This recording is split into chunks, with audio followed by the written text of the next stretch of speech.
तो आज की क्लास है अपनी बायोलॉजी के बारे में, यानी पेशियों या मांसपेशियों के अध्ययन के बारे में हम बात करेंगे। तो शुरुआत करते हैं। तो सबसे पहले बात करते हैं कि जो बायोलॉजी का अर्थ क्या है, कि मांसपेशियों का अध्ययन हम इसमें करेंगे। ठीक है, देखिए किस किस चीज के बारे में बात करने वाले हैं हम।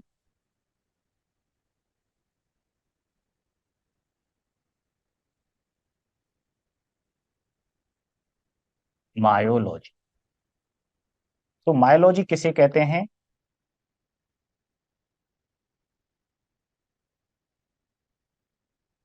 मांसपेशियों का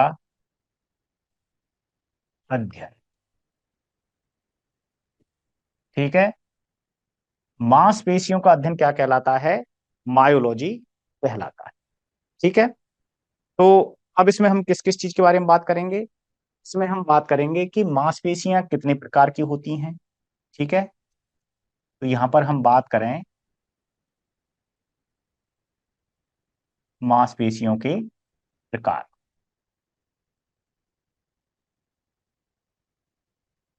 तो मांसपेशियों के प्रकार की बात करें तो मांसपेशियां होती हैं, उनकी स्थिति, आकार और कार्य के आधार पर तीन प्रकार की। ठीक है, कि किस प्रकार के अंगों में कौन सी मांसपेशियां पाई जाती है। ठीक है, तो इनके बारे में बात करने से पहले हम बात करेंगे कि जो कोई भी मांसपेशी है उसकी संरचना क्या होती है। ठीक है, देखो ये जो डायग्राम है यह है एक मांसपेशी का। ठीक है, तो मांसपेशी जो है इससे मिलकर के बनी होती है। इसकी सबसे छोटी इकाई क्या है, इसका आवरण को क्या कहते हैं? ठीक, देखिए जैसा कि आपको दिखाई दे रहा है कि ये जो संरचना है, ठीक है, सबसे छोटी जो संरचना है वो क्या है? Micro myofilaments.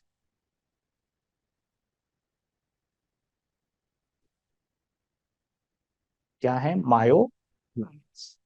ठीक है, अब ये मायोफिलामेंट किसके अंदर स्थित होते हैं? मायोफाइब्रिल के अंदर।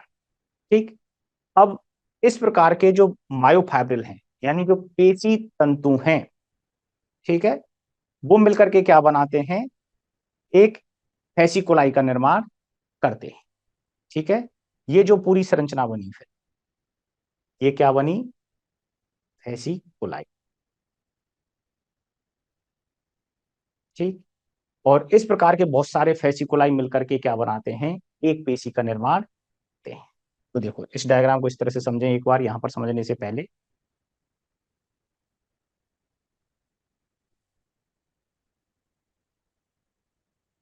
देखो इस तरह से ये क्या है? छोटे छोटे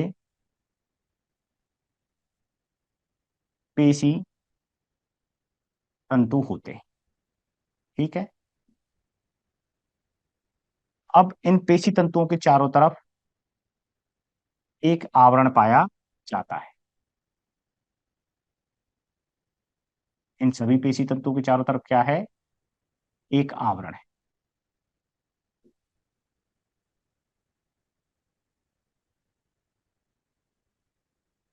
और अब ये सभी पेशी तंतु मिलकर के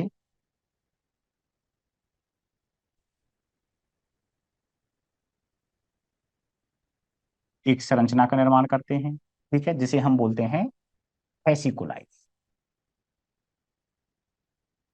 फेसिकुलाई।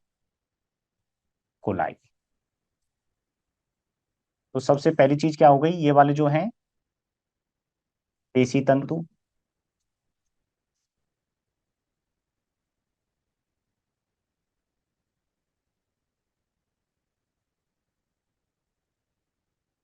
ये क्या है? पेशी तंतु। ठीक है, और पेशी तंतु का जो आवरण है, जो पिंक कलर से हमने देखा रखा है, ये क्या है इसका?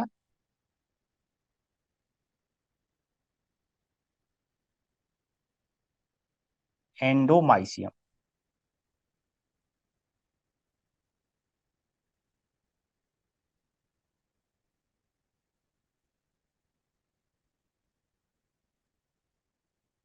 ये क्या हो गया? एंडोमाइसियम। और इसी तरह से जो फेसिकुलाई बना है, इसके चारों तरफ का आवरण क्या कहलाएगा?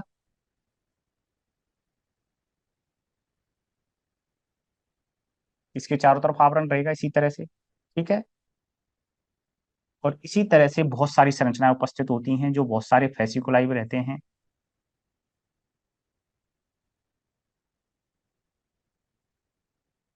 ठीक। और इनके ऊपर भी इसी तरह से आवरण पाया जाता है।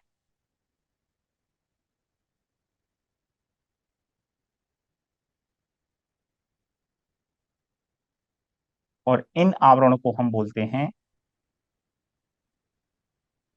पेरीमाइसियम। पेरीमाइसियम, ठीक। तो फेसिकुलाई का आवरण क्या कहलाता है? पेरीमाइसियम कहलाता है। यहां लिख देते हैं हम फेसिकुलाई। तो ये किसके ऊपर का आवरण है? फेसिकुलाई के ऊपर का आवरण है। और ये सभी फेसिकुलाई मिलकर के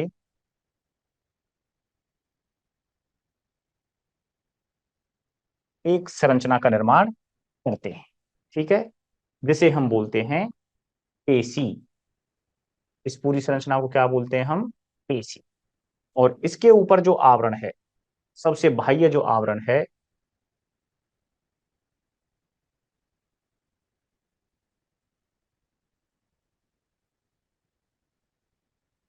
ये क्या कहलाता है? एपीमाइसियम।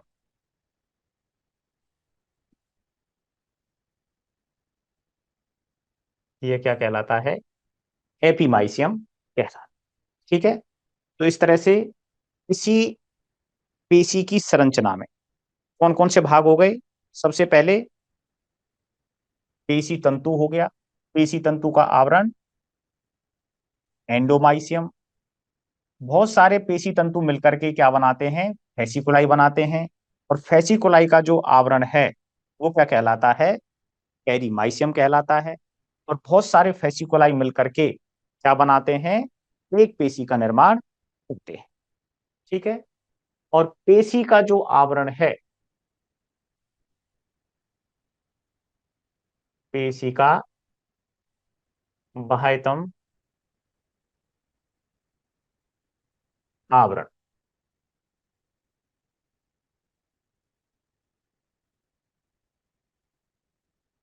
पेशी का बाह्यतम आवरण, ठीक है। ये क्या कहलाता है? एपीमाइसियम, ठीक। अब देखिए, अब उस डायग्राम को समझते हैं हम। देखिए, ये जो संरचना हमें दिखाई दे रही है, ठीक है, ये कौन से हैं? मायोफाइब्रिल्स, ठीक है। छोटे छोटे पेशी तंतु होते हैं। यहाँ देखो, यहां से शुरुआत करते हैं, ये पूरी क्या हो गई? पेशी हो गई, ठीक है। और इस पेशी का बाह्यतम आवरण क्या हो गया? कहाँ गया इसमें? एपीमाइसियम, ये रहा। इस पेशी का बाह्यतम आवरण क्या हो गया? ये एपीमाइसियम।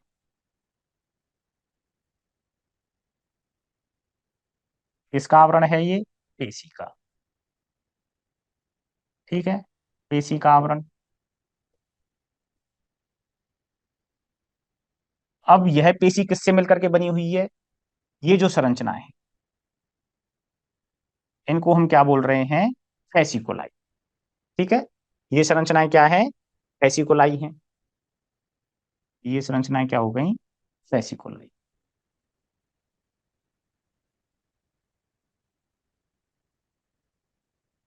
और फेसिकुलाई के अंदर जो ये संरचना है, ठीक है, ये क्या कहलाते हैं? पेशी तंतु कहलाते हैं, ठीक है। ये क्या है? पेशी तंतु है। और इस पेशी तंतु के, ये वाला क्या हो गया? पेशी तंतु। और पेशी तंतु के जो चारों ओर का आवरण है, वह क्या कहलाता है? एंडोमाइसियम।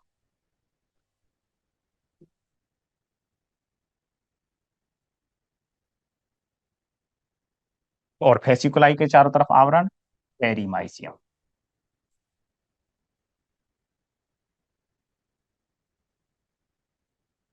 और प्रत्येक पेशी तंतु में छोटे छोटे फिलामेंट्स स्थित होते हैं, ठीक है, जिनको हम बोलते हैं मायो फिलामेंट्स कहते हैं।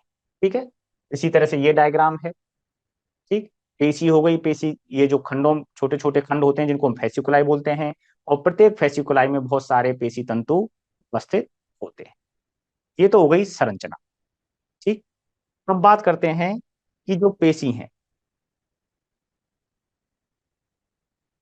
उसके प्रकार की।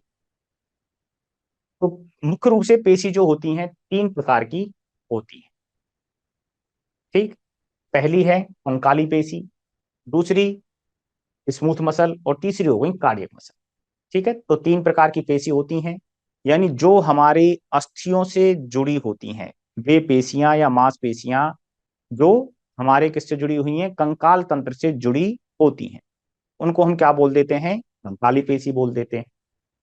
और जो पेशी हमारे हृदय में पाई जाती हैं उनको हम बोलते हैं हृदय पेशियां।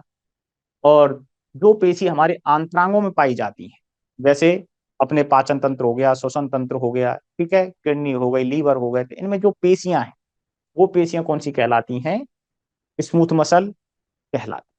ठीक है, अब देखें इनके बारे में बात करें।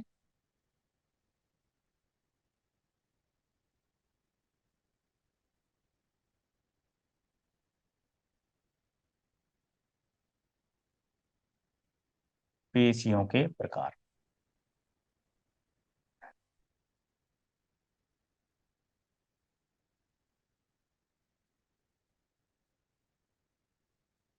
सबसे पहले हो गए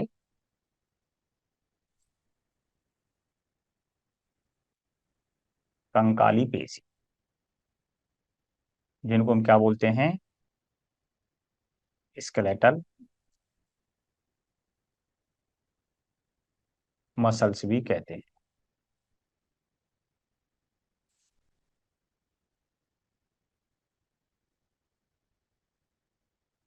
ठीक, दूसरी चिकनी मांसपेशियां,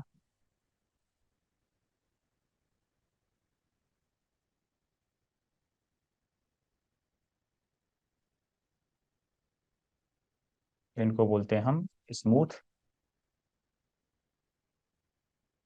मसल।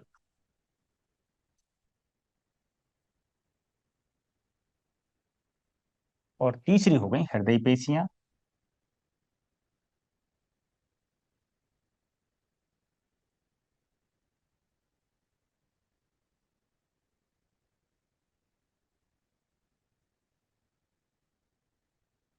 Cardiac muscle.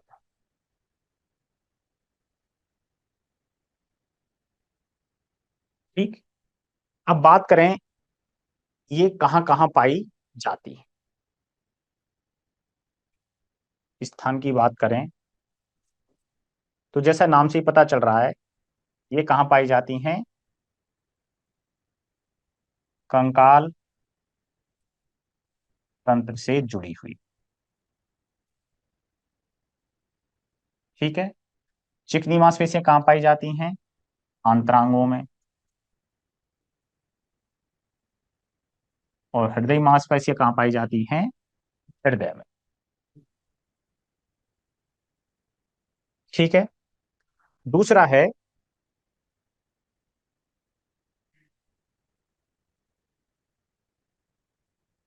प्रकार। ठीक है, इनका प्रकार कैसा है कार्य की दृष्टि से। ये जो कंकाली मांसपेशियां हैं ये होती हैं ऐच्छिक प्रकार की। ऐच्छिक प्रकार से मतलब है कि इनकी गति जो है हमारी इच्छा पर निर्भर करती है। ठीक है, जैसे हम अपनी इच्छा से, क्योंकि हाथ से जुड़ी हुई मांसपेशी है, ठीक है, इनमें जो एक्सटेंशन है, रिलैक्सेशन है, वो हो सकता है।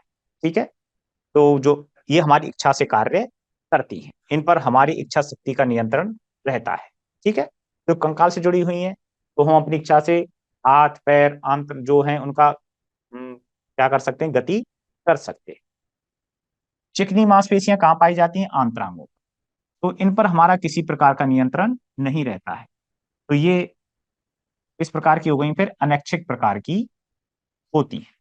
यानी जो पाचन है, ठीक है, या जो अंदर जितनी भी क्रियाएं चल रही हैं आंतरांगों से संबंधित, तो उन पेशियों पर हमारे किसी प्रकार का नियंत्रण नहीं है, या उन आंतरांगों पर हमारी इच्छा शक्ति का कोई नियंत्रण नहीं होता है। तो अतः ये जो स्मूथ मसल्स हैं, ये कैसी होती हैं, अनैच्छिक प्रकार की होती है। और हृदय मांसपेशियां भी जो हैं वो कैसी हैं, अनैच्छिक प्रकार की होती है। कार्य की दृष्टि से बात कर रहे हैं हम अभी, यानी हृदय की जो धड़कन है वो अपने हिसाब से काम करता रहता है। ऐसा नहीं है कि भाई हम अपनी इच्छा है कि भाई हम अभी रोक दें 2 मिनट के लिए, ऐसा नहीं कर सकते, है ना। तो ये किस प्रकार की होती है, अनैच्छिक प्रकार की होती है। तो अब संरचना की दृष्टि से देखें कि संरचना कैसी होती है। तो संरचना की दृष्टि से ये पाई जाती कंकाली पेशी रैखिक प्रकार की, अर्थात इनकी संरचना में रेखाएं उपस्थित होती हैं, बैंड्स उपस्थित होते हैं। और चिकनी मांसपेशियां होती हैं अरैखिक प्रकार की, यानी किसी भी प्रकार की यहाँ पर इनकी आंतरिक संरचना में रेखाएं नहीं पाई जाती। और ये जो हैं, ये कैसी होती हैं, रैखिक प्रकार की होती हैं। कैसी होती हैं, रैखिक। तो जो हृदय मांसपेशियां हैं वो कार्य की दृष्टि से तो कैसी हैं, चिकनी मांसपेशियों जैसी, यानी अनैच्छिक हो गई। लेकिन संरचना की दृष्टि से कैसी होती हैं, ये कंकाली मांसपेशियों के समान रैखिक होती है। ठीक है। अगला है आकार। आकार कैसा होता है, जो कंकाली पेशी हैं ये होती हैं बेलनाकार। ठीक। और ये कैसी होती हैं, कुआकार की। और ये कैसी होती हैं, साख।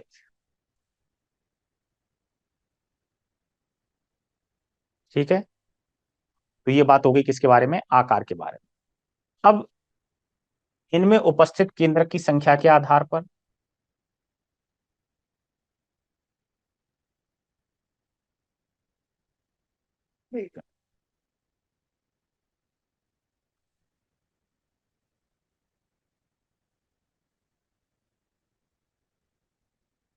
कार्य की दृष्टि से, वो केंद्र के हिसाब से बात करें हम, तो जो कंकाली पेशी हैं उनमें एक से अधिक पाए जाते हैं।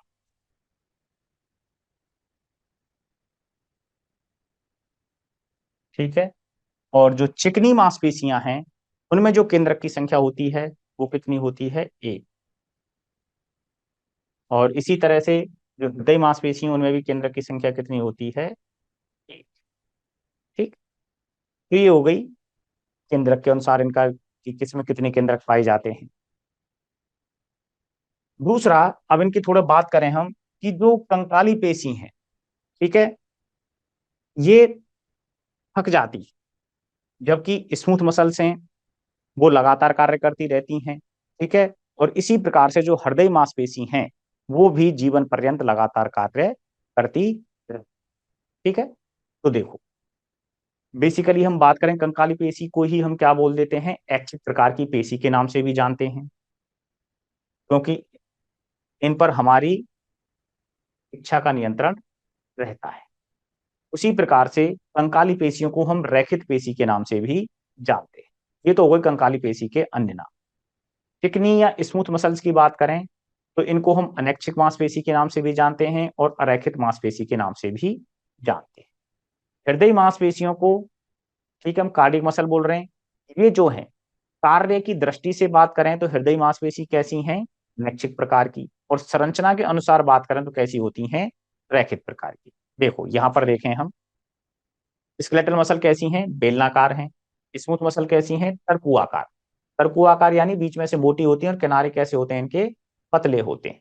कार्डियक मसल है तो बेलनाकारी, लेकिन कैसी हैं ये, साख। और कार्डियक मसल्स में एक विशेष संरचना होती है कि इनके जहां पर दो जोड़ होते हैं, दो मांसपेशियां होती हैं, वहां पर एक संरचना पाई जाती है जिसे हम बोलते हैं इंटरकैलेटेड डिस्क। जैसे यहां पर ये दिखाई दे रही है। ठीक है। तो ये संरचना क्या है, इंटरकैलेटेड, तो किस में पाई जाती है ये? हृदय मांसपेशियों में पाई जाती है। तो यहां हम लिख सकते हैं इंटरकैलेटेड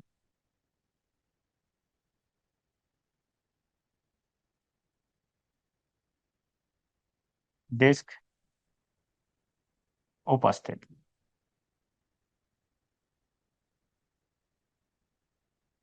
ठीक है, तो ये तो बात हो गई किसके बारे में? पेशियों के प्रकार के बारे में। ठीक। अब देखिए, अब हम बात करते हैं कि जो रैखित पेशी हैं, यानी जो हमारी कंकाली मांसपेशी हैं, उनको हम क्या बोल रहे हैं? रैखित मांसपेशी बोल रहे हैं।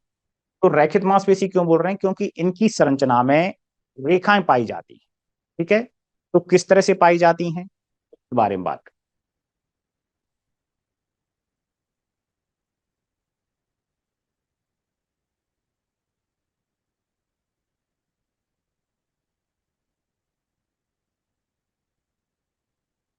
तो जो रैखित मांसपेशी हैं या कंकाली मांसपेशी हैं, उनकी हम बात करें तो मांसपेशी मुख्य रूप से किससे बनी होती है? तंतुओं से मिलकर के, पेशी तंतुओं से मिलकर के बनी होती है। देखो, जो मांसपेशी कोशिका है, ठीक है, यानी मसल फाइबर है, वो किसकी है? प्रोटीन की बनी जो छड़ है, ठीक है, वो उपस्थित होती हैं इसमें। ठीक है, और मायोफाइब्रिल में जो छोटे छोटे हम जिनकी बात कर रहे थे, यानी एक पेशी तंतु में छोटे छोटे क्या पाए जाते हैं? तंतु पाए जाते हैं, उनको हम क्या बोल रहे थे? मायोफाइब्रिल। तो उन मायोफाइब्रिल में गहरे और हल्के रंग के क्या पाए जाते हैं? एकांतर क्रम में बैंड पाए जाते हैं। मान लो ये मायोफाइब्रिल है, ठीक है। अब कुछ जगह पर ये इस तरह का हम जब देखेंगे सूक्ष्मदर्शी से, कुछ जगह पर ये गहरा दिखाई देगा और कुछ जगह पर ये लाइट, यानी कम गहरा दिखाई देगा। और इस तरह से ये एकांतर क्रम में इसमें क्या पाए जाते हैं? बैंड पाए जाते हैं। इसमें मायोफाइब्रिल के अंदर पेशी तंतु में। तो जो गहरे रंग के बैंड होते हैं उनको हम बोलते हैं ए बैंड, और हल्के रंग के जो बैंड होते हैं उनको बोलते हैं हम ए बैंड। देखो कैसे संरचना की बात करें तो देखो, ये क्या हो गया? एक पेशी। हम बात कर रहे थे कि जो पेशी तंतु है उसमें हल्के और गहरे रंग के एकांतर क्रम में क्या पाए जाते हैं? बैंड पाए जाते हैं। जो गहरे रंग के होते हैं, ठीक है,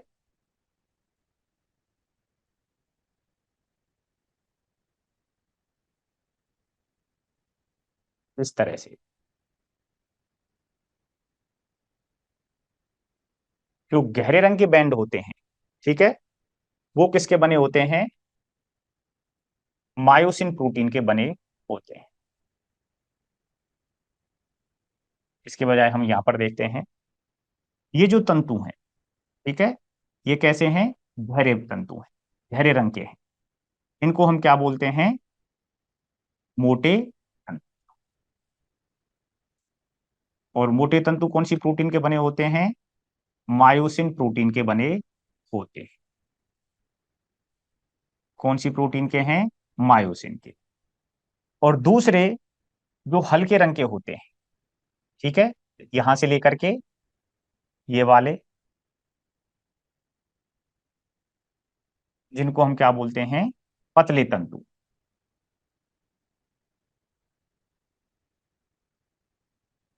ये किसके बने होते हैं? एक्टिन प्रोटीन के बने होते हैं। इसके साथ दूसरी प्रोटीन और होती हैं, लेकिन मुख्य रूप से कौन सी होती है यहां पर? Actin protein. ठीक है, अब देखो, यहां पर जो गहरे रंग का बैंड है एक तो, ठीक है, और दूसरे हो गए पतले तंतु। जो गहरे रंग के जो तंतु हैं, ठीक है, इस तरह से हम देखें, ये वाले पूरे तंतु कौन से हो गए? हल्के रंग के हो गए। और दूसरे कौन से हो गए? मोटे तंतु हो गए। इसको इस तरह से देख सकते हैं हम। ठीक।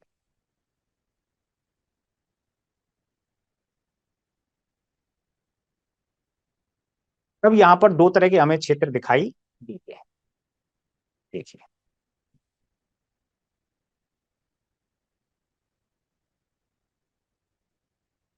एक हो गया अपना जिस क्षेत्र में मोटे तंतु उपस्थित है, जिस क्षेत्र में मोटे तंतु उपस्थित हैं।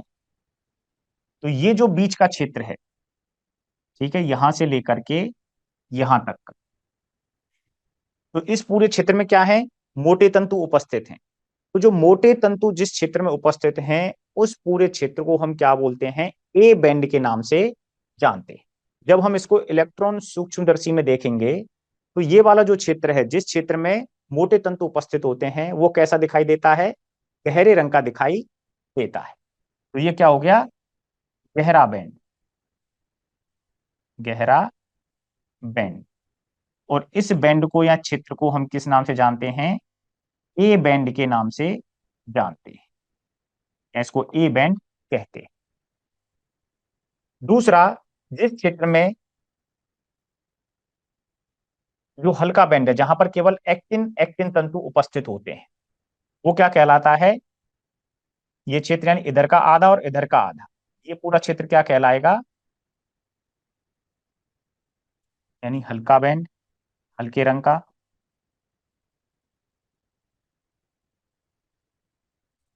और इसको हम बोल देंगे आई बैंड, यानी आइसोट्रोपिक, आई फोर आइसोट्रोपिक और ए फोर एंड आइसोट्रोपिक। ठीक है। तो गहरे रंग का क्षेत्र किस नाम से जाना जाता है, ए बैंड के नाम से जाना जाता है। और हल्के रंग का क्षेत्र किस नाम से जाना जाता है, आई बैंड के नाम से जाना जाता है। तो जो हम यहाँ पर देख रहे हैं कि जो गहरे रंग का क्षेत्र है, इसमें कौन कौन सी चीजें हैं, कि जो मोटे तंतु हैं वो मायोसिन के बने होते हैं। ठीक है।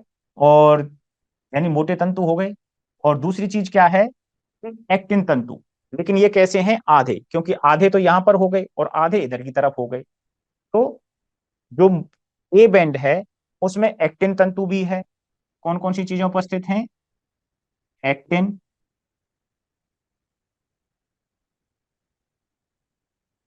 प्लस मायोसिन, दोनों चीजें उपस्थित होती है। ठीक है। तो जो गहरा क्षेत्र है, गहरे रंग का बैंड है, यानी ए बैंड है, वो किस किस से मिलकर बना हुआ है, एक्टिन तंतु और मायोसिन तंतु दोनों से मिलकर के बना होता है।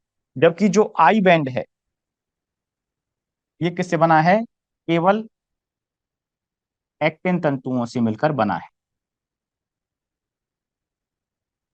केवल एक्टिन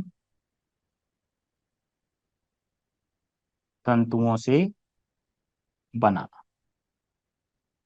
ठीक। अब यहां पर कुछ और क्षेत्र होते हैं, जैसे ये वाला क्षेत्र है इस बीच में, यानी यहां पर केवल और केवल इस क्षेत्र में कौन से तंतु उपस्थित हैं, मायोसिन तंतु उपस्थित है। ठीक है। तो इस बगल वाले क्षेत्र की तुलना में जो बीच वाला क्षेत्र है, ये कैसा दिखाई देता है, हल्के रंग का दिखाई देता है। इसलिए इस जोन को हम क्या बोल देते हैं, एच जोन के नाम से जानते हैं। जो बीच में ये लाइट रंग का क्षेत्र है, यानी जो कम गहरा क्षेत्र होता है, यानी जो ए बैंड है, गहरे रंग का जो क्षेत्र है, उसके बीच में जहां पर एक्टिन तंतु अनुपस्थित होते हैं, वह क्षेत्र कैसा रहता है, हल्का रहता है। इसको हम क्या बोल देंगे, हल्के रंग का क्षेत्र। ये किसके बीच में है, जो गहरे रंग का बैंड है उसके बीच में। इसलिए इसको क्या बोल देते हैं हम, एच जोन कहते हैं। इसको किस नाम से जानते हैं, एच जोन के नाम से जानते हैं। अब इस एच जोन में भी बीचों बीच में क्या पाई जाती है, एक लाइन पाई जाती है,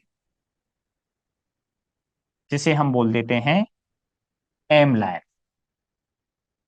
क्या कह देते हैं, एम लाइन। तो इस तरह से हम देख रहे हैं कि जो ए बैंड है, उससे कौन कौन सी चीजें संबंधित हैं, कि ए बैंड में मायोसिन तंतु हैं, एक्टिन तंतु हैं, बीच का जो हल्का क्षेत्र है जहां पर एक्टिन तंतु अनुपस्थित होते हैं, उस क्षेत्र को हम एच जोन बोल रहे हैं। और इस एच जोन के बीचों बीच में एक हल्की सी लाइन पाई जाती है, रेखा पाई जाती है, जिसे हम एम लाइन के नाम से जानते हैं। ठीक है। दूसरा, ये इधर की तरफ, यानी आधा एक्टिन तंतु तो इस मोटे तंतु में आ गया। ठीक है। यानी ए बैंड में आ गया, और बाकी का बचा हुआ आधा एक्टिन तंतु कहां पर है, साइड में। इसी तरह से उसका जो एक्टिन तंतु होता है, ठीक है, वो यहां पर स्थित है। ये इधर का आधा तंतु और ये आधा तंतु, कौन सा, इनका, ये मिलकर के क्या बनाते हैं, एक हल्के रंग का क्षेत्र बनाते हैं, जिसे हम क्या बोलते हैं, आई बैंड कहते हैं। जैसे नीचे का जो डायग्राम है ये किसका है, पूरा का पूरा एक पेशी तंतु का है। इसमें बीच में क्या हो गए, ये मायोसिन के तंतु हो गए, ठीक है, और साइड में ये क्या हो गए, एक्टिन के तंतु हो गए। तो आधे आधे एक्टिन के तंतु एक दूसरे से जुड़े हुए रहते हैं, और ये जिग जैक रूप में एक दूसरे से जुड़े रहते हैं। एक्टिन तंतु एक दूसरे से किसके द्वारा जुड़े रहते हैं, जिग जैक लाइन के रूप में जुड़े ही रहते हैं, इसलिए इसको क्या बोल देते हैं, जेड लाइन या जेड डिस्क, ठीक है। और इसी तरह से इधर की तरफ जुड़ेंगे एक्टिन तंतु, क्योंकि ये जिग जैक होते हैं, इसलिए इसको क्या बोल देते हैं, जेड लाइन। और दो जेड लाइन के बीच की दूरी क्या कहलाती है, सार्कोमियर कहलाती है, ठीक है। यानी इस जेड लाइन से लेकर के इस जेड लाइन तक की बीच की दूरी क्या कहलाएगी, सार्कोमियर कहलाएगी। अब देखो,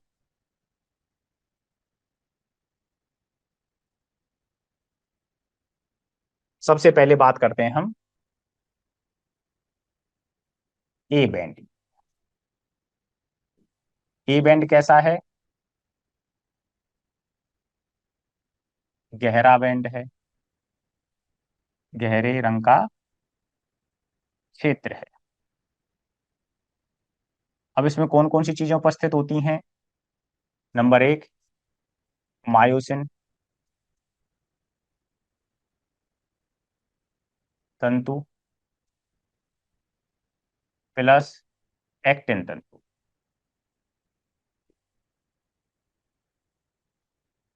ठीक। दूसरी चीज,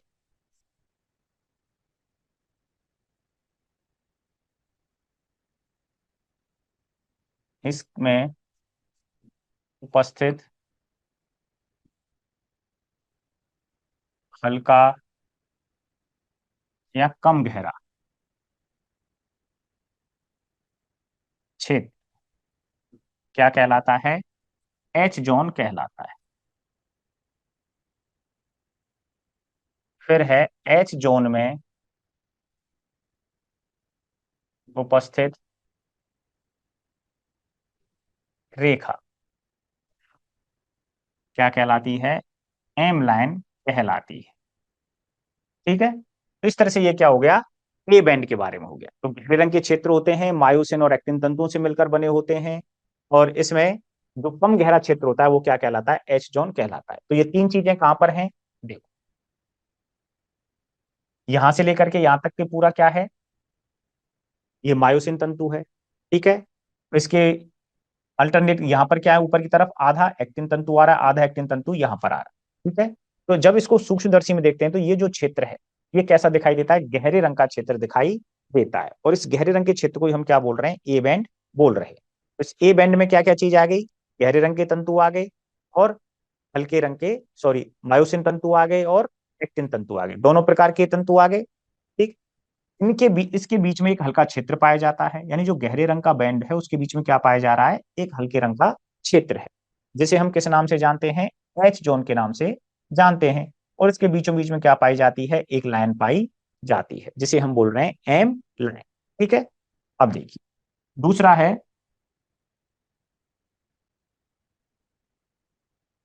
आई बैंड।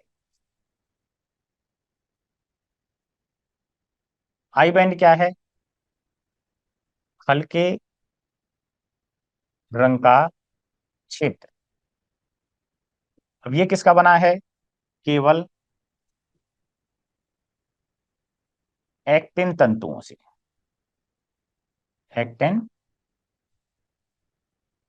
तंतुओं से। क्या होते हैं इसमें, 1/2 प्लस 1/2 एक्टिन तंतु होते हैं, ठीक है। और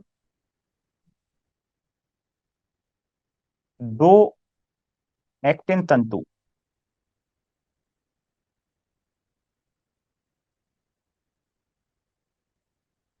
जेड लाइन द्वारा जुड़े हुए,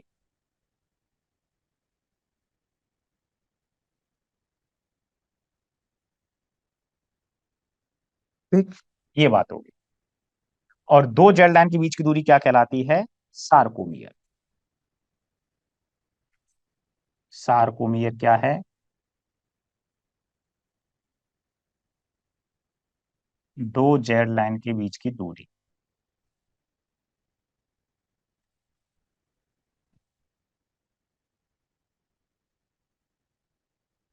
ठीक, और इसी को हम क्या बोल देते हैं?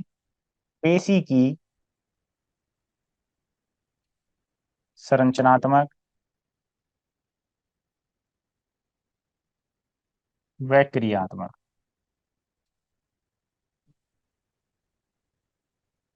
इकाई। ठीक है, पेशी की संरचनात्मक और क्रियात्मक इकाई क्या कहलाती है? सार्कोमियर कहलाती है। देखो,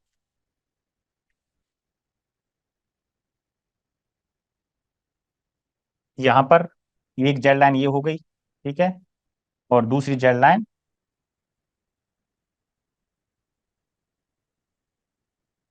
एक जेड लाइन ये हो गई यहां पर, दूसरी जेड लाइन ये हो गई। तो इन दोनों के बीच की जो दूरी है, यहां से लेकर के यहां तक की, ये क्या कहलाती है? पूरी सार्कोमियर कहलाती है। अब हम इसमें देखें, एक सार्कोमियर में क्या क्या चीज हमें दिखाई देती है। देखो, एक तो पूरा क्या हो गया, अपना मोटा तंतु हो गया, यानी एक्टिन मायोसिन तंतु हो गया। अब जो एक्टिन तंतु है, ठीक है, वो कहां पर है? यहां पर, ये रहा यहां पर, ठीक है, और दूसरा ये रहा इधर की तरफ। ठीक, क्लियर? तो ये पूरी क्या बनाता है? पूरा एक सार्कोमियर बनाता है। ठीक है, अब यहां से आगे की बात करें हम। देखो,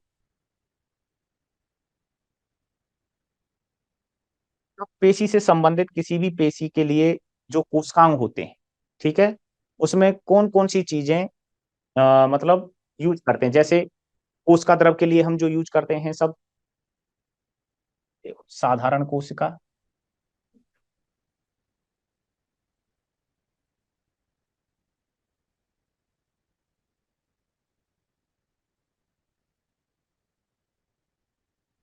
साधारण कोशिका, और दूसरा हो गया पेशी कोशिका।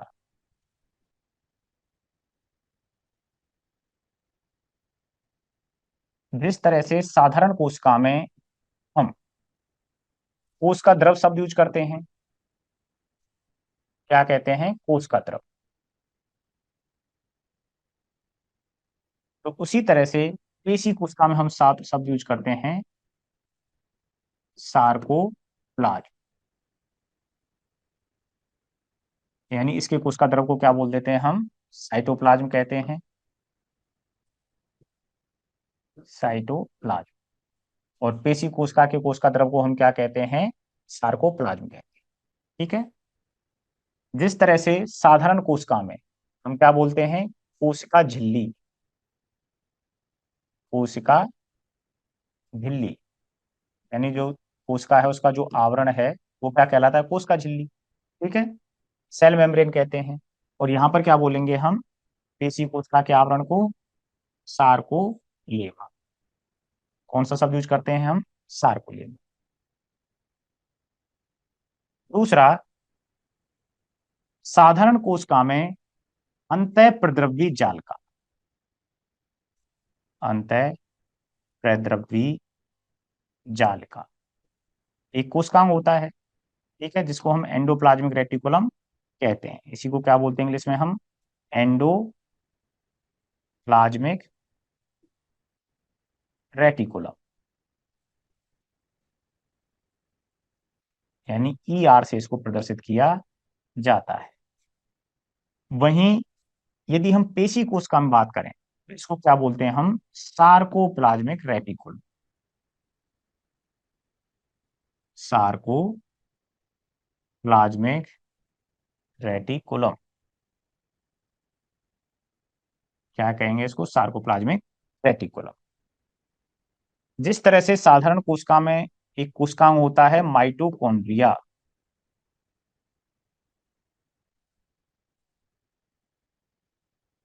पेशी कोशिका में माइटोकॉन्ड्रिया को ही क्या कहा जाता है? सार्कोसोम के नाम से जाना जाता है। ठीक है, तो ये बात किसके बारे में हो गई अपनी? पेशी कोशिका के बारे में, कि उसके कौन कौन से कोशिकांग होते हैं। ठीक है, तो जिस तरह से कोशिका द्रव को हम क्या बोल रहे हैं? सार्कोप्लाज्म। कोशिका द्रव को कोशिका झिल्ली को सार्कोलेमा, अंतःप्रद्रव्य जालिका को हम सार्कोप्लाज्मिक रेटिकुलम कह रहे हैं, और माइटोकॉन्ड्रिया को क्या बोल रहे हैं हम? सार्कोसोम बोल रहे हैं। ठीक, ये बात हो गई। अब हम बात करते हैं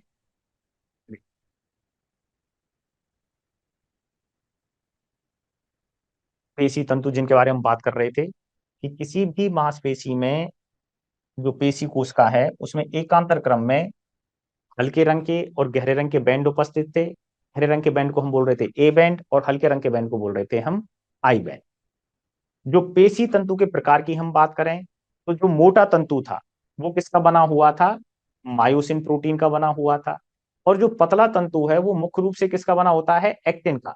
लेकिन इसके साथ साथ वहां पर दो प्रकार की प्रोटीन और पाई जाती हैं, ट्रोपोमाइसिन और ट्रोपोनिन। लेकिन यहां पर हम बात करें कि जो पेशी तंतु में उपस्थित मायोसिन और एक्टिन प्रोटीन, मायोसिन व एक्टिन प्रोटीन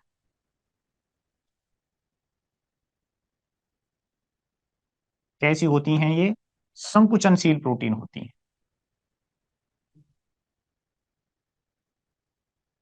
संकुचनशील प्रोटीन होती है। ठीक है, यानी दोनों किसके लिए जिम्मेदार होती हैं? ये कॉन्ट्रैक्शन के लिए जिम्मेदार होती है।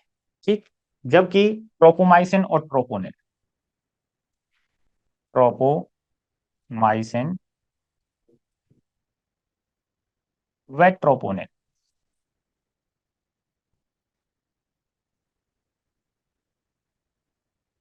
कैसी होती हैं? रेगुलेटरी प्रोटीन होती हैं। यानी ये जो कॉन्ट्रैक्शन है उसको क्या करती हैं?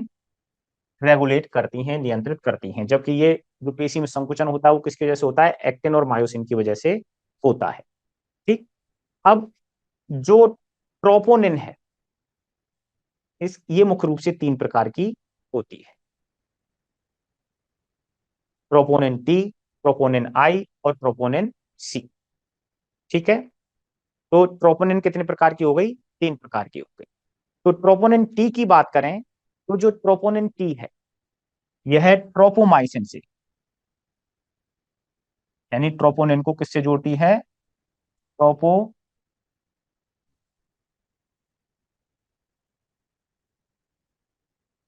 से जोड़ती है। ठीक है, तो जो ट्रोपोनिन टी है वो इसको ट्रोपोनिन से किसको जोड़ती है? ट्रोपोमाइसिन को जोड़ती है। और ट्रोपोनिन आई ये एक्टिन से, और सी कैल्शियम आयन से जोड़ने का काम किया है। ठीक है, तो ये हो गई ट्रोपोनिन के बारे में बात, कि कोई भी जो मांसपेशी कोशिका है, ठीक है, उसमें छोटे छोटे क्या पाए जाते हैं? मायोफाइब्रिस पाए जाते हैं, जिनमें एकांतर क्रम में गहरे और हल्के रंग के बैंड पाए जाते हैं। जो गहरे रंग का बैंड है वो ए बैंड कहलाता है, और हल्के रंग का बैंड होता है वो आई बैंड कहलाता है। और जो पेशी तंतु हैं, ठीक है, जो गहरे बैंड में और हल्के रंग के बैंड में पाए जाते हैं, दो प्रकार के पेशी तंतु पाए जाते हैं, मोटे और पतले। मोटे तंतु बने होते हैं मायोसिन प्रोटीन के, और पतले तंतु मुख्य रूप से तो होते हैं एक्टिन प्रोटीन होती है वहां पर, लेकिन साथ में ट्रोपोमाइसिन और ट्रोपोनिन भी पाई जाती है। जिनमें से मायोसिन और जो एक्टिन प्रोटीन है ये कॉन्ट्रेक्टाइल प्रोटीन होती है, संकुचनशील प्रोटीन होती है, कॉन्ट्रेक्शन करती है। ठीक है, और जो ट्रोपोमाइसिन और ट्रोपोनिन है ये कैसी हैं? रेगुलेटरी प्रकार की प्रोटीन होती है। ठीक, अब देखिए इसकी स्ट्रक्चर को एक बार और देख लें। जैसे इस वाले में बात करें हम, कि यहाँ पर ये क्या है? जेड लाइन हो गई, और बीच में ये क्या हो गए? यहाँ पर जो मोटे प्रकार के तंतु हो गए, और इधर की तरफ जेड लाइन हो गई। इन दोनों जेड लाइन के बीच की दूरी को ही हम क्या बोल रहे हैं? सार्कोमियर कहते हैं। अब इस सार्कोमियर में जो चीजें हैं वो कौन कौन सी हैं, देखो किस किस चीज से मिलकर बनी होती है ये, सार्कोन कंपोजिशन की बात करें तो एक तो हो गया मायोसिन तंतु, मायोसिन तंतु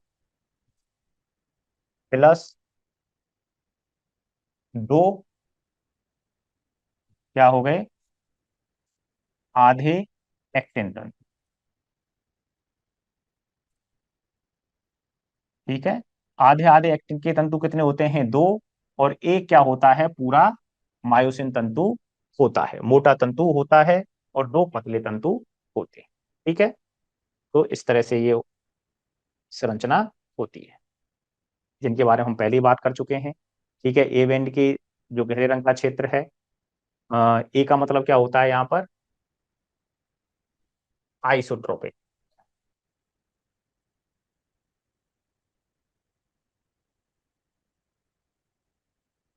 और आई का मतलब, सॉरी ये हो गया एन आइसोट्रोपिक, और ये हो गया आई फोर मतलब आइसोट्रोपिक।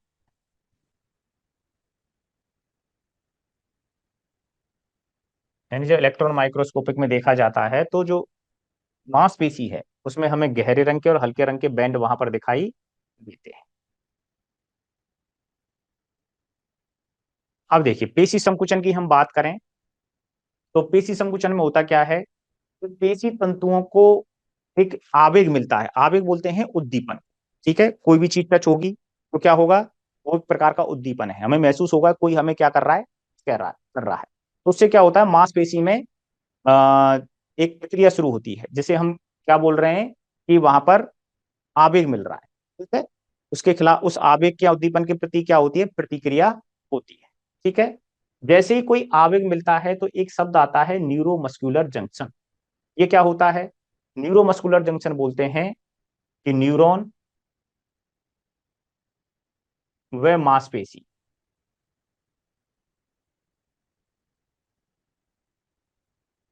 का संधि स्थल क्या कहलाता है, न्यूरोमस्कुलर जंक्शन कहलाता है। ठीक है, और इस न्यूरोमस्कुलर जंक्शन पर न्यूरोट्रांसमीटर, यानी जिसके द्वारा संवेदनाएं दी जाती हैं, और जो न्यूरोट्रांसमीटर है वो कौन सा होता है, एसिटाइल कोलिन होता है। ठीक है, ACH, तो ये क्या स्रावित होता है। ठीक है, अब इस एसिटाइल कोलिन के द्वारा सार्कोलेमा पर सक्रिय विभव पैदा होता है।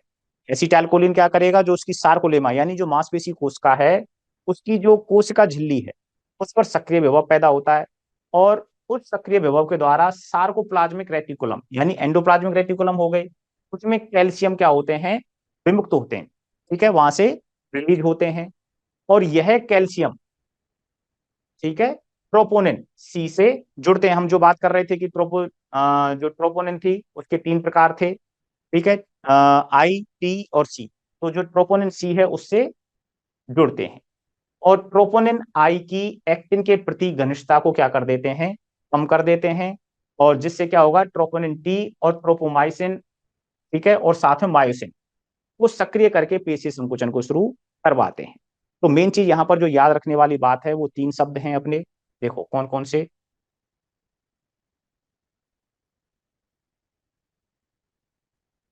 एक हो गया न्यूरो मस्क्यूलर जंक्शन।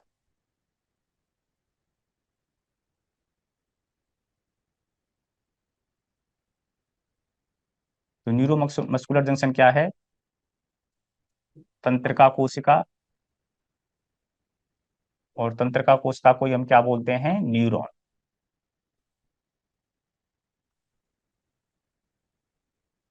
न्यूरॉन व पेशी कोशिका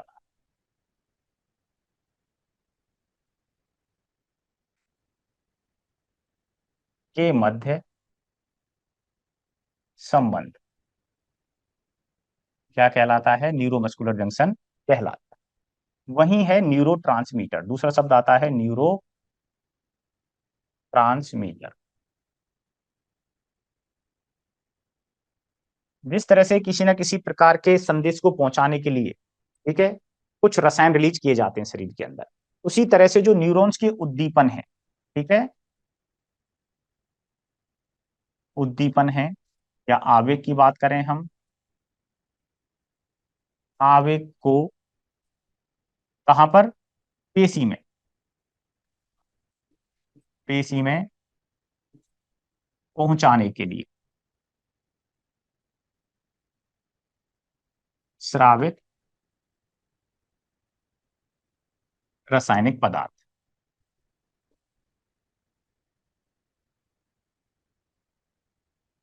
और इसको हम क्या बोलते हैं, न्यूरोट्रांसमीटर क्या है, ACH, यानी एसिटाइल कोलिन, एसिटाइल कोलिन, ये क्या है, न्यूरोट्रांसमीटर। ठीक। अब इसके बाद जो है कि जो पेशीय संकुचन, तो पेशीय संकुचन के लिए आवश्यक खनिज कौन सा है, मिनरल्स कौन सा है, तो वो आता है कैल्शियम आयन। क्या आते हैं, कैल्शियम आयन आते हैं। ठीक है।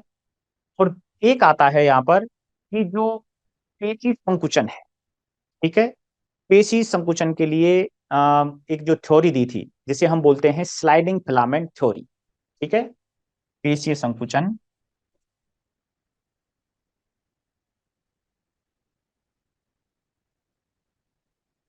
का सिद्धांत कौन सा है,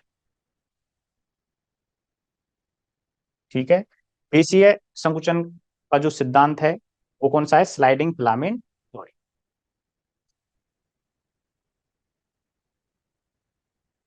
स्लाइडिंग फिलामेंट थ्योरी। अब ये दी किसने थी, यहां पर जो नाम आते हैं, एक तो है HE, ये याद रखना है, HE हकजले या हक्सले भी बोल देते हैं, और वहीं जो दूसरा है वो भी हकजले है, लेकिन ये हो जाता है AF हकजले।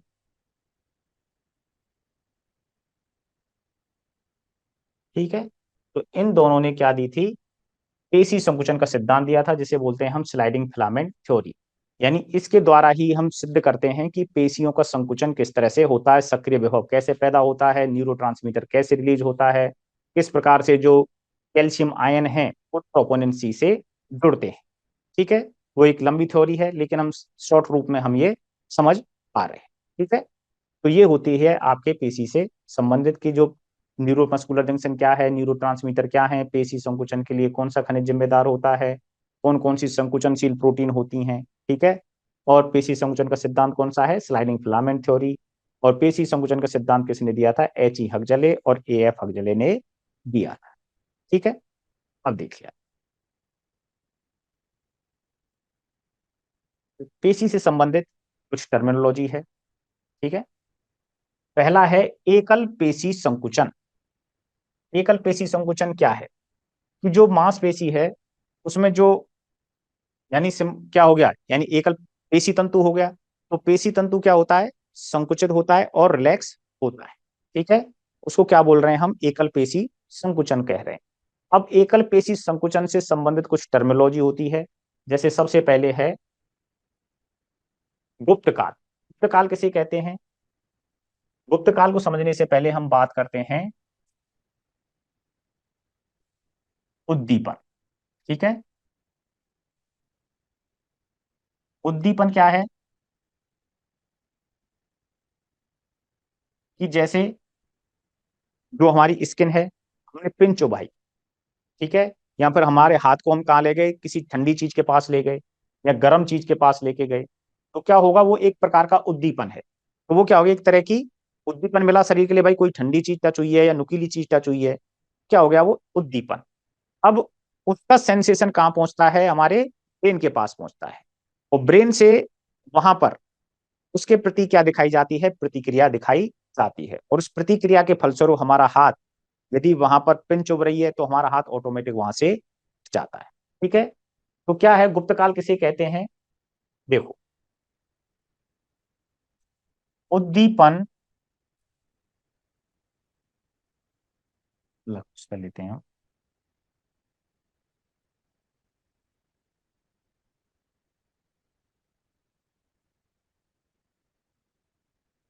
गुप्तकाल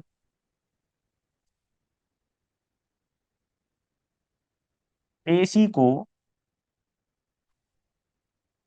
उद्दीपन देने के बाद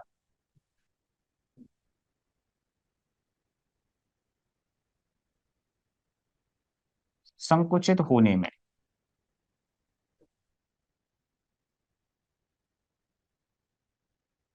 या प्रतिक्रिया दर्शाने में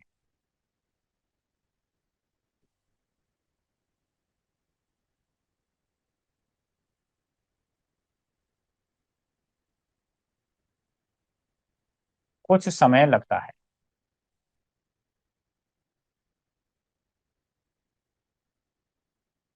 इसी को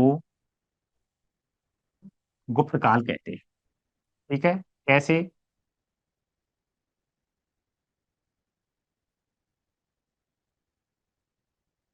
किसी भी मांसपेशी को हमने क्या दिया? उद्दीपन दिया। तो उस उद्दीपन को देने के तुरंत बाद, ठीक है, हालांकि पेशी तुरंत ही रिएक्शन करती है, लेकिन फिर भी कुछ जो मिली सेकेंड्स का क्या होता है, फर्क होता है। ठीक है। उद्दीपन देने के बाद मांसपेशी को प्रतिक्रिया दिखाने में जितना समय लगा बीच में, वो क्या कहलाता है? गुप्त काल। ठीक है। अब इसके जो बात करें तो कितना होता है ये?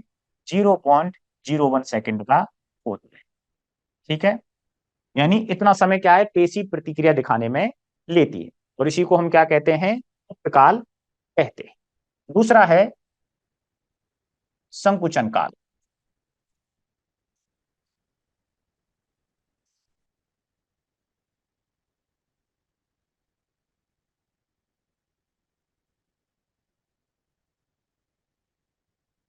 पेशी को उद्दीपन देने के बाद, ठीक है, पेशी को हमने क्या कर दिया? उद्दीपन दे दिया। तो पेशी को उद्दीपन देने के बाद पूर्ण रूप से, पूर्ण रूप से संकुचित होने में, पूर्ण रूप से संकुचित होने में लगा समय, लगा समय, ठीक है, क्या कहलाता है? संकुचन काल कहलाता है।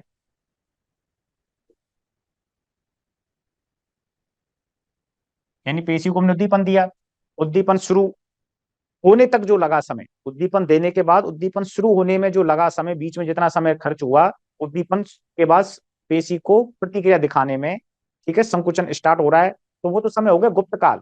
अब एक बार संकुचन शुरू हो गया, संकुचन शुरू होने से लेकर के पेशी पूरी तरह से संकुचित होगी। ठीक है। संकुचन शुरू होने से लेकर के पेशी के पूर्ण रूप से संकुचित होने में जो लगा समय क्या कहलाता है? संकुचन काल कहलाता है। तो पेशी को उद्दीपन देने के बाद, ठीक है, पूर्ण रूप से संकुचित होने में जो लगा समय है वह क्या कहलाता है? संकुचन काल कहलाता है। ये होता है 0.05 सेकेंड का। ठीक। अब पेशी संकुचित हो जाएगी तो संकुचित तो रहेगी नहीं, क्या होगी उसके बाद? वो रिलैक्स होगी। ठीक है। तो उसको हम क्या बोलेंगे? विश्रांति काल, रिलैक्सेशन पीरियड, विश्रांति काल।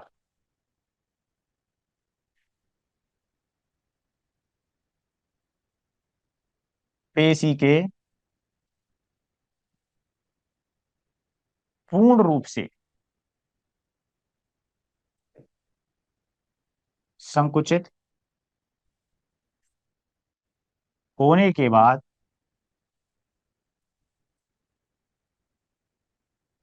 पूर्ण रूप से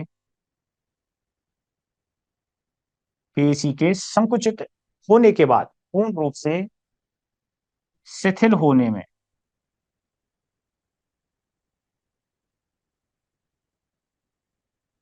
लगा समय, ठीक है, क्या कहलाता है? विश्रांति काल कहलाता है। ये होता है 0.05 सेकेंड।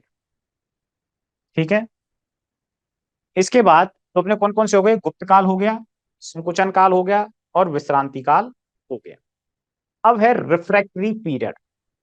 रिफ्रैक्टरी का मतलब है किसी चीज का ना होना या मना करना, क्या कहलाता है? रिफ्यूज कहलाता है, उसी से बना है रिफ्रैक्टरी।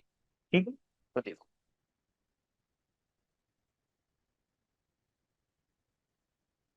Refractory period.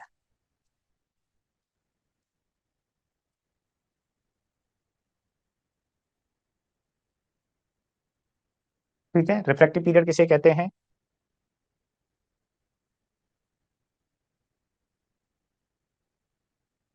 एक उद्दीपन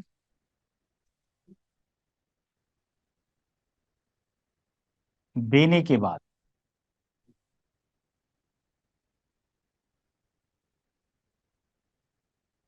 एक उद्दीपन देने के बाद पेशी कुछ समय के लिए, कुछ समय के लिए दूसरे उद्दीपन के प्रति कोई प्रतिक्रिया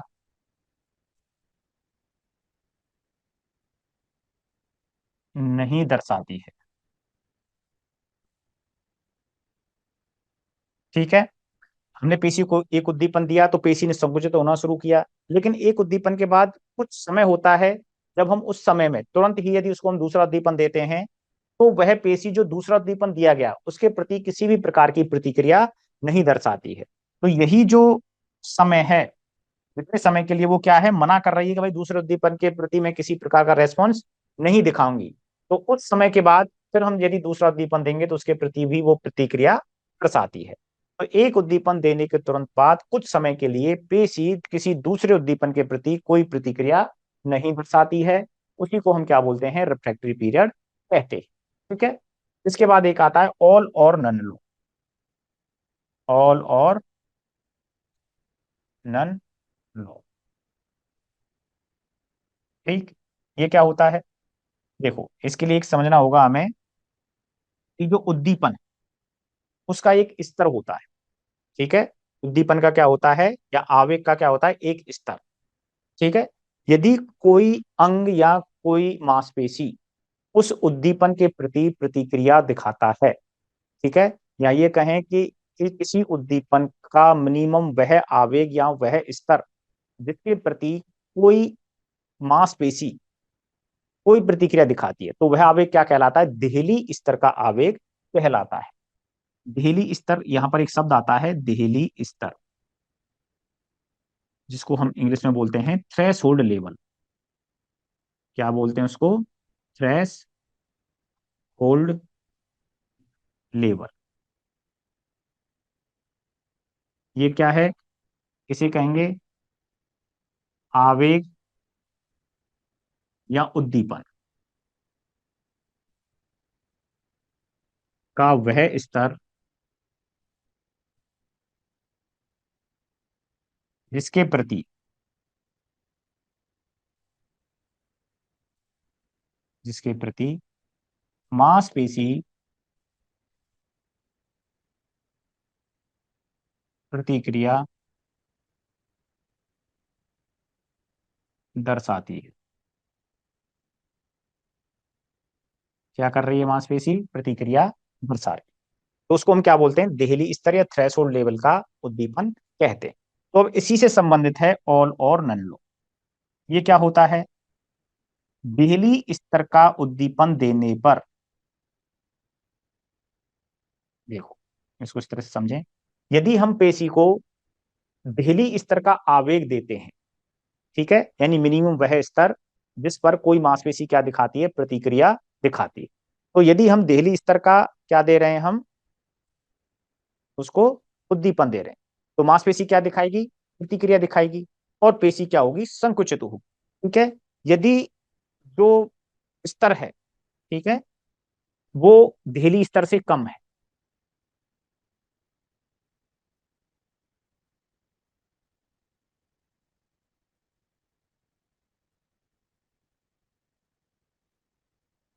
हाँ जी। यानी जो उद्दीपन है यदि उसका स्तर दहली स्तर से कम है, तो जो मांसपेशी है वो किसी भी प्रकार का प्रतिक्रिया नहीं दिखाएगी। तो इसका मतलब ये हुआ कि यदि हम उद्दीपन दहली स्तर का या उससे अधिक स्तर का देते हैं, तो मांसपेशी क्या दिखाती है? प्रतिक्रिया दर्शाती है।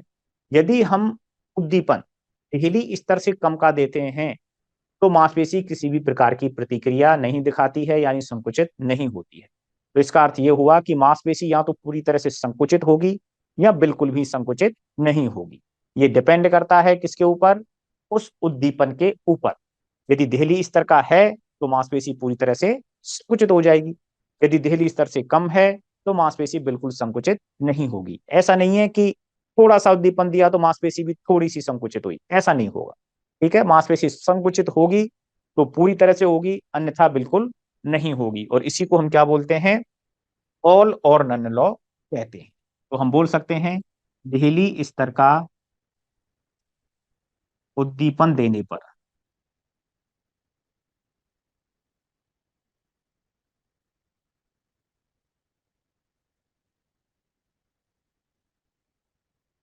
दहली स्तर का उद्दीपन देने पर मांसपेशी पूर्ण रूप से संकुचित होती है। पूर्ण रूप से संकुचित होती है। दहली स्तर से कम स्तर का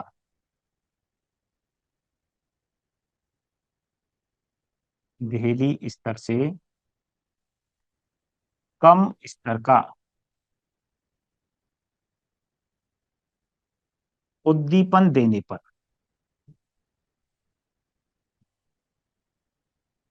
उद्दीपन देने पर मांसपेशी बिल्कुल भी संकुचित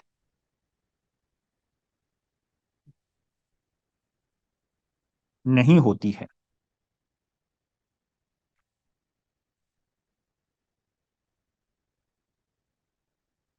इसी को ऑल और नन लॉ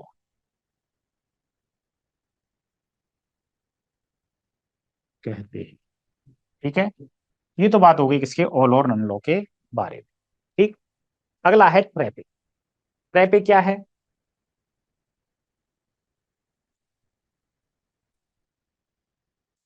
इसको हम बोलते हैं, दूसरा नाम क्या है इसका? सोपान परिघटना। सोपान परिघटना भी इसको कहा जाता है। इसमें क्या होता है कि कोई पेशी है, ठीक है, पेशी को हम लगातार क्या दे रहे हैं? एक स्थिर बल का और स्थिर समय के लिए। सोपान घटना क्या है? पेशी को लगातार स्थिर बल, यानी समान बल हो गया, एक जैसा बल, स्थिर बल का। और दूसरा है स्थिर समय के लिए, यानी एक फिक्स समय के लिए। स्थिर समय के लिए, ठीक है। पहली चीज क्या हो गई? पेशी को लगातार हम क्या दे रहे हैं? स्थिर बल का दे रहे हैं। दूसरी चीज हो गई स्थिर समय के लिए दे रहे हैं। ठीक है। और यानी स्थिर समय मतलब हो गया एक से दो उद्दीपन, एक से दो उद्दीपन प्रति सेकंड, या दो से तीन उद्दीपन प्रति सेकंड,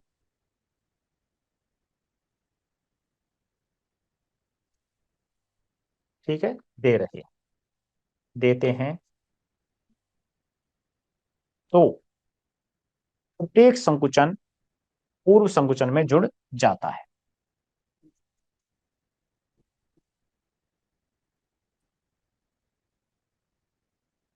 प्रत्येक संकुचन पूर्व संकुचन में जुड़ जाता है।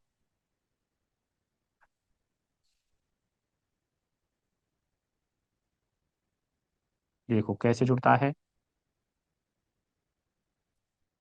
इस तरह से हम बात करें कि जैसे हमने एक उद्दीपन दिया शुरुआत में तो पेशी संकुचित हुई।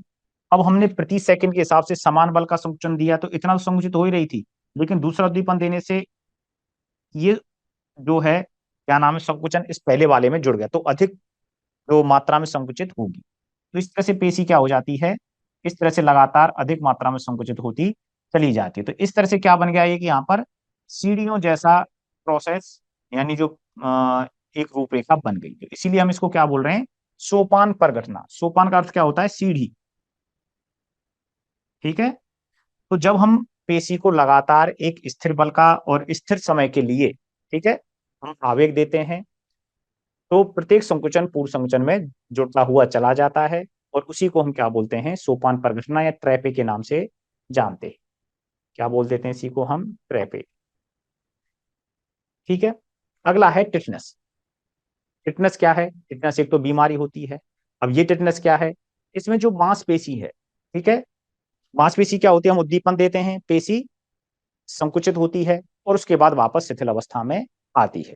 लेकिन जब हम पेशी को उद्दीपन दे रहे हैं, ठीक है, पेशी संकुचित हुई और शिथिल अवस्था में आने से पहले ही हमने पेशी को क्या दे दिया, अगला उद्दीपन दे दिया, तो पेशी क्या होगी, अधिक क्षमता के साथ दोबारा से संकुचित होती है। तो इस तरह से हम जब लगातार करते जाते हैं तो पेशी लगातार किसमें बनी रहती है, संकुचनशील अवस्था में ही बनी रहती है और उसी को हम क्या बोलते हैं, टिटनस अवस्था कहते हैं। ठीक है। अब राइगर मोर्टिस की बात करें तो राइगर मोर्टिस किसे कहते हैं, मृत्यु के बाद पेशियों का कठोर होना क्या कहलाता है, राइगर मोर्टिस कहता है। मृत्यु के बाद पेशी का या मांसपेशियों का कठोर होना।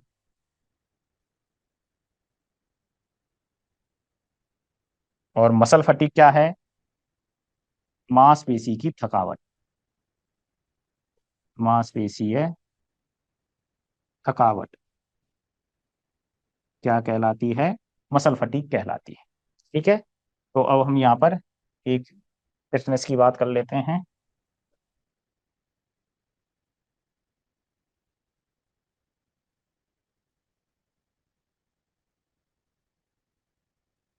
जब पेशी को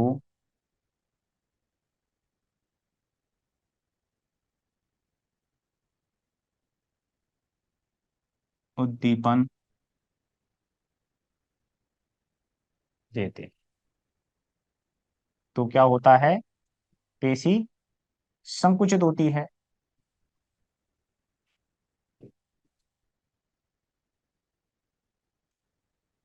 और पेशी को शिथिल होने से पूर्व, पेशी को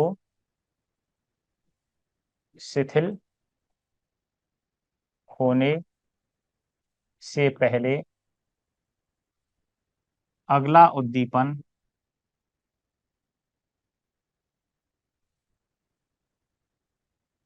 देने पर पेशी तेजी से संकुचित होती है।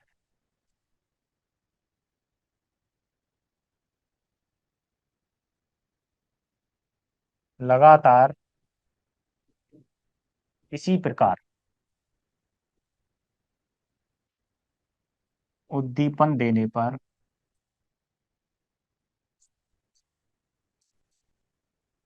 पेशी संकुचन अवस्था में बनी रहती है और इसी को हम क्या बोलते हैं, टिटनस कहते हैं। ठीक है। तो अब बात करते हैं हम ये किससे संबंधित हो गई, मांसपेशी के संकुचन से संबंधित हो गई सभी चीजें। अब जब मांसपेशी संकुचित होती हैं,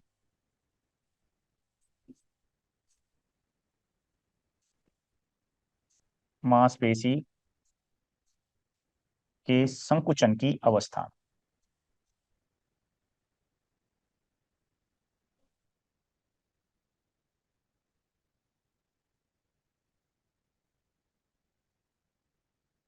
उससे पहले हम बात करते हैं कि जो सार्कोमियर है, सार्कोमियर में क्या क्या चीजें थी। देखो, 1/2 एक्टिन तंतु,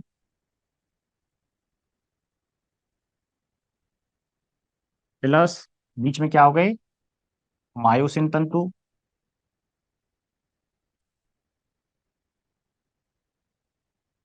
और फिर क्या आ गए, +1/2 एक्टिन तंतु। इस तरह से ये क्या रहता है, मांसपेशी का क्रम रहता है। अब इस मायोसिन तंतु से संबंधित कौन कौन सी चीजें थी वहां पर, एक तो था एच जोन, और एक इसी एच जोन से संबंधित था वहां पर एम लाइन। तो ये सब चीजें किससे संबंधित हैं, सार्कोमियर से संबंधित होती है। तो इसको थोड़ा सा यहां पर इस तरह से भी देख सकते हैं। देखो, ये हो गए मोटे तंतु, इस तरह से मान लो,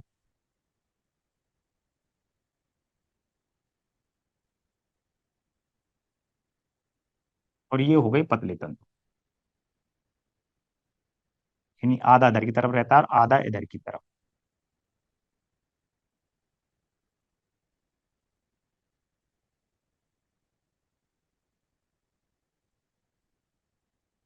ठीक। अब जो बीच वाला क्षेत्र है यहाँ पर,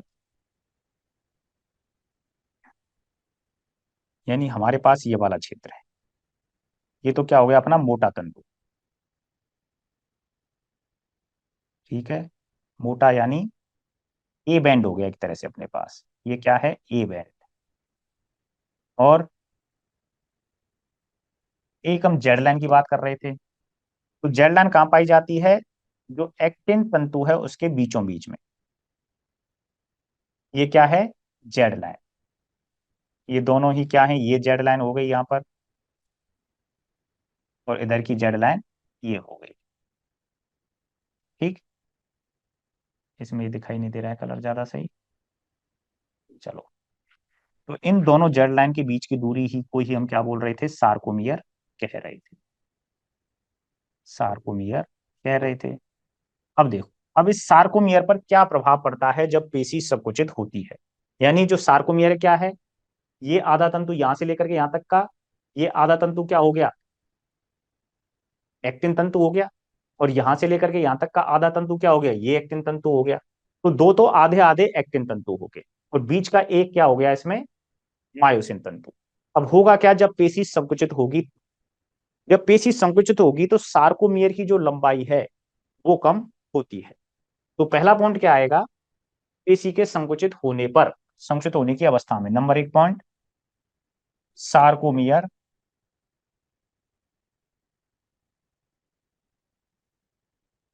की लंबाई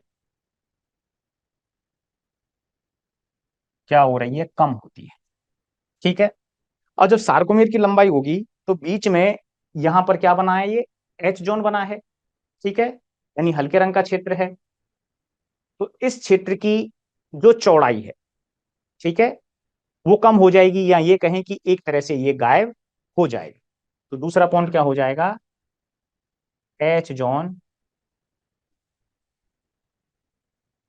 गायब हो जाता है, अदृश्य हो जाता है।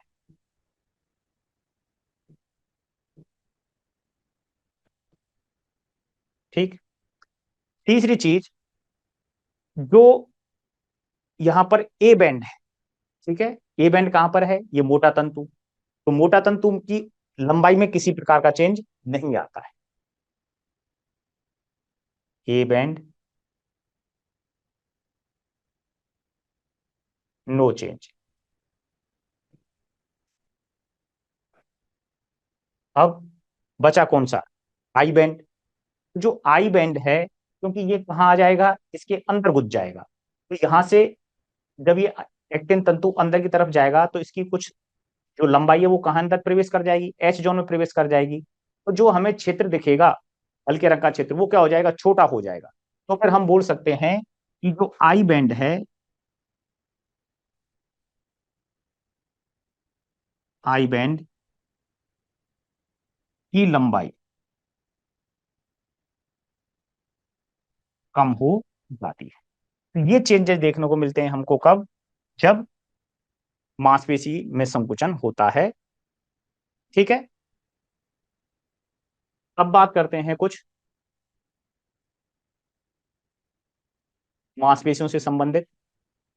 देखो, शरीर की सबसे बड़ी मांसपेशी की हम बात करें तो कौन सी होती है, जानवरों में होती है, ठीक है, ग्लूटियस मसल। यदि हम पक्षियों की बात करें तो पक्षियों में होती है पेक्टोरेलिस मसल। ठीक है। जानवरों की सबसे छोटी मांसपेशी की बात करें तो स्टेपेडियस, स्टेपिज से संबंधित है। ठीक है। जानवरों के शरीर की सबसे लंबी मांसपेशियों की बात करें तो लॉन्गिसिमस डॉर्सी। ठीक है।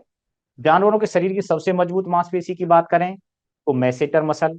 और जानवरों के शरीर की अयुग्मित मांसपेशी यानी जो एकल अवस्था में पाई जाती है, कौन सी होती है, डायफ्राम। ठीक है। तो ये बात हो गई। इसके बाद एक शब्द आता है लीनिया अल्वा। तो ये क्या चीज है, ठीक है। लीनिया अल्वा क्या है, एक सफेद रेशेदार मांसपेशी है। ठीक है। जो कहां से लेकर कहां तक होती है, स्टर्नम से लेकर के। और जो स्टर्नम का क्या होता है, नीचे की तरफ कार्टिलेज होती है जिसे हम क्या बोलते हैं, जीफोर्ड कार्टिलेज। तो जीफोर्ड कार्टिलेज से लेकर के लास्ट में जो प्यूबिक सिम्फाइसिस है वहां तक स्थित होती है। ठीक है। सफेद धागेदार संरचना के रूप में स्थित रहती है। ठीक। और कहां से लेकर कहां तक होती है, जीफोर्ड कार्टिलेज से लेकर के जो प्यूबिक सिम्फाइसिस है वहां तक स्थित होती है। एक है एकिलस टेंडन, एकिलस या एचिलस बोल देते हैं इसको।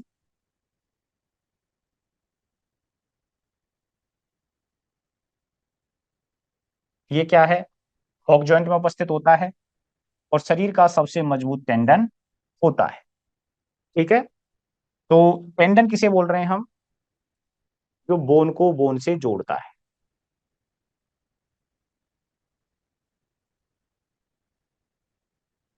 नहीं, ये टेंडन हो गया, ये तो मांसपेशी का भाग हो गया ना। एक मिनट, लिगामेंट नहीं, ये टेंडन है। ठीक है।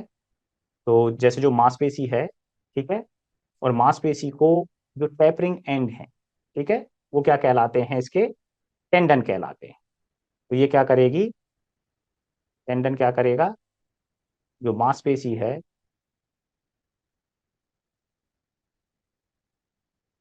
को अस्थि से जोड़ता है। ठीक है। और लिगामेंट क्या कर रहा है, लिगामेंट न्यू के, लिगामेंट का काम है अस्थि को अस्थि से जोड़ना। ठीक है।